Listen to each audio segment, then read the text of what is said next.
नमस्कार दोस्तों। स्वागत है आप सभी का हमारे चैनल भक्ति ज्ञान में। दोस्तों, आज मैं आपको श्री महालक्ष्मी व्रत की कथा सुना रहा हूँ। भाद्रपद के शुक्ल पक्ष की अष्टमी तिथि से लेकर के महालक्ष्मी व्रत की शुरुआत हो जाती है। इस दिन से धन की देवी लक्ष्मी को समर्पित ये पर्व 16 दिन तक मनाया जाता है। माँ लक्ष्मी को प्रसन्न करने के लिए महिलाएं 16 दिन तक व्रत रखकर विधि विधान से धन की देवी की आराधना करती हैं। कहते हैं कि देवी लक्ष्मी जिस पर प्रसन्न हो जाएं, उसके बारे न्यारे हो जाते हैं। महालक्ष्मी की कृपा से धन के भंडार भर जाते हैं। एक समय धर्मराज युधिष्ठिर भगवान श्री कृष्ण से बोले, हे पुरुषोत्तम, खोए हुए मान सम्मान की पुनः प्राप्ति कराने वाला और पुत्र आयु सर्वेश्वर तथा मनोवांछित फल को देने वाला कोई एक वृतांत मुझसे कहिए। श्री कृष्ण जी ने युधिष्ठिर से कहा, सतयुग के आरंभ में जब दैत्यराज वृतासुर ने देवताओं के स्वर्ग लोक में प्रवेश किया था, तब यही प्रश्न इंद्र ने नारद मुनि से किया था। इंद्र के पूछने पर नारद जी ने तब इस प्रकार वर्णन किया। पूर्व काल में पुरंदपुर नाम का एक अत्यंत रमणीय नगर था। उसकी भूमि रत्नों से युक्त थी और पर्वत भी रत्नों से भरे हुए थे। वहाँ की स्त्रियां मंगलोचना थीं। वह नगर अर्थ, धर्म, काम और मोक्ष इन चारों पुरुषार्थों से युक्त होने के कारण संसार भर में प्रसिद्ध था। नगर की कारीगरी पर विश्वकर्मा भी अपना सिर हिलाया करते थे। उस नगर में मंगलसेन नाम का एक राजा राज्य करता था। उसके दो चिल्ला देवी और चोला देवी नाम की दो रूपवती रानियां थीं। एक समय राजा मंगलसेन अपनी रानी चोला देवी के साथ मकान के शिखर पर बैठा था। वहां से उनकी दृष्टि समुद्र के जल से घिरे हुए एक स्थान पर पड़ी। उस जगह को देखकर राजा अति प्रसन्न हुआ और अपनी रानी से बोला कि हे चंचला, कि मैं उस स्थान पर तुम्हारे लिए एक परम मनोहर उद्यान बनवाऊंगा। देखना, वह उद्यान इंद्र के नंदन वन को भी जलाने वाला होगा। राजा के ऐसे वाक्य को सुनकर रानी ने कहा कि हे कांत, ऐसा ही कीजिए। राजा ने अपने विचार के अनुसार उसी स्थान पर एक सुंदर बगीचा बनवा दिया। वह बगीचा थोड़े दिनों में ही अनेक वृक्ष, लता, फूलों और पक्षी गणों से संपन्न हो गया। एक समय उस उद्यान में मेघ तुल्य काला और रक्त वर्ण तथा चंचल नेत्रों से युक्त सूगर घुस आया। उसने आकर वृक्षों को तोड़ डाला और उस उद्यान को चौपट कर डाला। यही नहीं, उस सूगर ने बगीचे के कई रखवालों को भी मार दिया। तब उद्यान के रक्षक उसके भय से भयभीत होकर राजा के पास गए और सब हाल कह सुनाया। अपने परम रम्य उद्यान के उजड़े की बात सुनकर राजा के नेत्र क्रोध से लाल हो गए। राजा ने अपनी सेना को आज्ञा दी कि शीघ्र ही जाकर उस सुगर को मार डालो। यही नहीं, राजा स्वयं भी एक मतवाले हाथी पर सवार होकर उद्यान की ओर चल पड़ा। उसकी सेना पृथ्वी को हिलाती तथा रथों की शीघ्र गति से उत्पन्न पवन से पर्वतों को कपा रही थी। शब्द उच्चारण से दिशाओं को गुंजाता हुआ राजा बोला, यदि किसी सिपाही के बगल से यह सूगर निकल जाएगा तो मैं उस सिपाही का सिर शत्रु की भांति काट डालूंगा। राजा के ऐसे वचन सुनकर वह सूगर जिस मार्ग से राजा स्वयं खड़ा था, उसी मार्ग से मनुष्यों को विदीर्ण करता हुआ निकल गया। राजा अपने घोड़े को मारता ही रह गया। राजा लज्जा से प्रेरित होकर उस सूगर का पीछा करते करते सिंह बाघों से युक्त घोर वन में जा निकला। निदान सूगर से मुठभेड़ हुई और राजा ने अपने बाणों से उसे भेद दिया। बाण के लगते ही सूगर अपने शरीर को छोड़कर दिव्य गंधर्व रूप में आ गया और विमान पर चढ़कर स्वर्ग को जाने लगा। गंधर्व ने राजा से कहा, हे महिपाल, आपका कल्याण हो। आपने मुझे सूगर योनि से छुड़ाकर बड़ी कृपा की है। मैं चित्ररथ नाम का एक गंधर्व हूँ। एक समय जब ब्रह्मा जी देवताओं के बीच बैठे हुए मेरा गायन सुन रहे थे, तब मुझसे ताल स्वर की भूल हो जाने से वे रुष्ट हो गए। उन्होंने रुष्ट होकर मुझे शाप दिया था, तू पृथ्वी पर जाकर सूगर होगा। जिस समय राजा मंगलसेन तुझे अपने हाथों से मारेगा, तब तेरी सूगर योनि से मुक्ति होगी। तो वह श्राप आज पूरा हुआ है। हे राजन, मैं आपके कृत्य से प्रसन्न हुआ।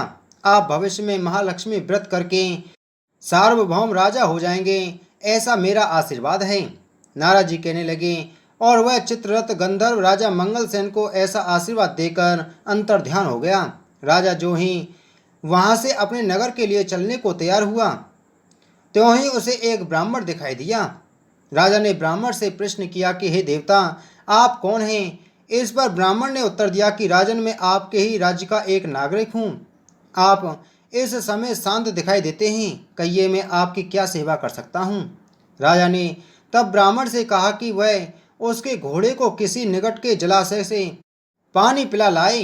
ब्राह्मण ने ऐसा ही किया। वह घोड़े की पीठ पर सवार होकर जलाशय की ओर जाता है।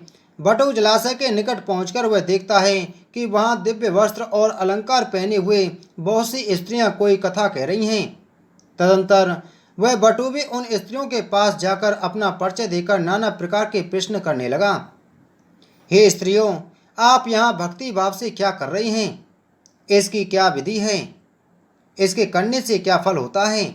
इस पर देवियों ने तरस खाकर उस ब्राह्मण से कहा कि आप भी एकाग्रचित होकर कथा सुने। यह श्री महालक्ष्मी जी की पूजा हो रही है और हम जो कथा कह रहे हैं वह उन्हीं के व्रत की कथा है। इस व्रत के करने से हर प्रकार की संपत्ति प्राप्त हो जाती है और खोया हुआ अपना यश भी प्राप्त हो जाता है, इसमें कोई संदेह ना करें। इस प्रकार बटुक को उन देवियों ने वृतांत कह सुनाया। बटु ने घोड़े को जल पिलाया और राजा के लिए कमल के पत्ते पर जल भरकर वहां लौट गया। ब्राह्मण ने लौटकर सारा किस्सा राजा को सुनाया और वही व्रत की कथा राजा से कह सुनाई। माँ लक्ष्मी का पूजन तथा व्रत करके राजा अपने समस्त ऐश्वर्य का भागी बनकर वन से उस बटुक ब्राह्मण के साथ ही अपनी राजधानी को लौट आया।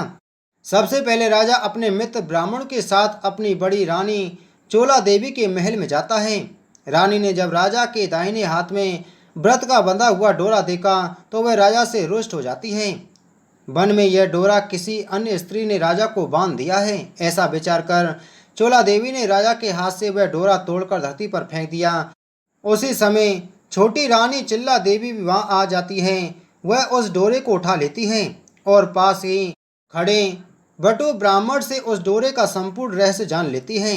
दूसरे वर्ष जब माँ लक्ष्मी व्रत का दिन आता है तब राजा अपने हाथ से डोरे को देखता है और चिल्ला रानी के महल में पूजा आदि का संदेश पाकर पहुंच जाता है।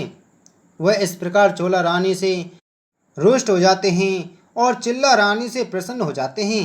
पूजन के दिन ही लक्ष्मी जी चोला रानी के महल में एक वृद्धा का रूप धारण कर जा पहुंचती है। वहां चोला रानी लक्ष्मी जी का अनादर करती है। तब अप्रसन्न होकर लक्ष्मी जी चोला रानी को श्राप देती हैं कि जा, तेरा मुख सुगर जैसा हो जाएगा। जब तू अंगरा ऋषि के आश्रम में जाएगी तब वहाँ के कृत्य से तू अपना स्वरूप प्राप्त करेगी। इसके बाद लक्ष्मी जी चिल्ला रानी के महल में जाती हैं। वहाँ रानी ने उनका बड़ा आदर किया। प्रसन्न होकर लक्ष्मी जी ने चिल्ला रानी से कहा कि रानी, मैं तेरे पूजन तथा आदर सत्कार से प्रसन्न हुई, तू वर मांग। तब रानी ने प्रार्थना करते हुए कहा कि हे देवी, जो भी तुम्हारे इस व्रत को करे उसके घर में तुम सदा निवास करना। जो आपके इस व्रत की कथा को श्रवण करें और पढ़ें उसकी आप सभी मनोकामनाएं पूरी करना। मैं आपसे बस यही वरदान चाहती हूँ। लक्ष्मी जी चिल्ला रानी को वरदान देकर अंतर ध्यान हो जाती हैं। उसी दिन चोला रानी चिल्ला रानी के द्वारपालों द्वारा अपने सुगरी जैसे मुख हो जाने के कारण अपमानित होती हैं। तब चोला रानी अपना मुख दर्पण में देखती है और अपने किए पर पछताती हैं। लक्ष्मी जी के श्राप के अनुसार चोला रानी अंगरा ऋषि के आश्रम में जाती हैं। वहाँ ऋषि के कहने के अनुसार वह माँ लक्ष्मी व्रत करती हैं और अपना खोया हुआ स्वरूप प्राप्त करती हैं। ऋषि के आग्रह से राजा मंगलसेन अपनी रानी को ग्रहण करता है।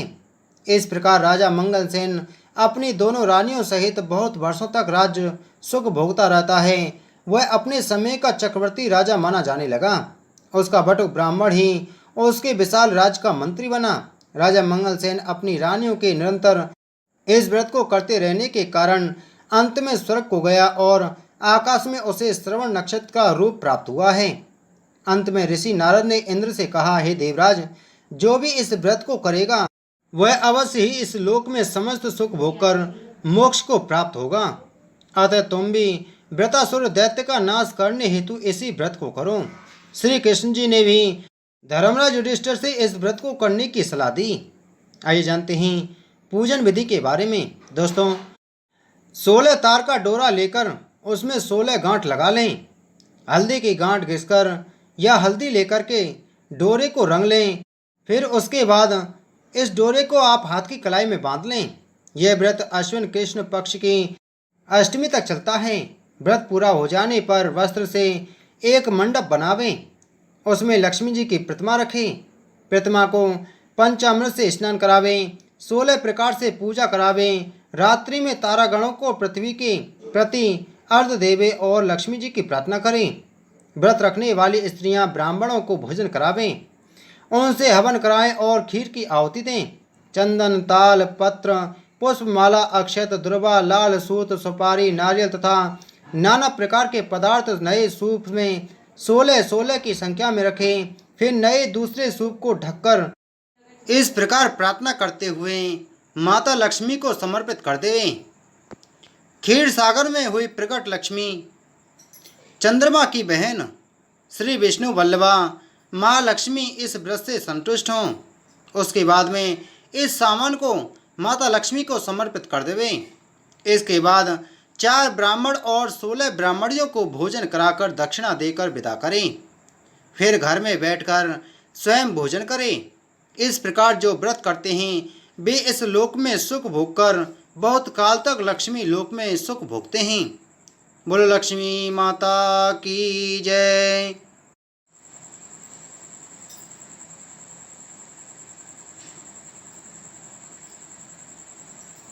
야, 내가 그랬어, 도토리.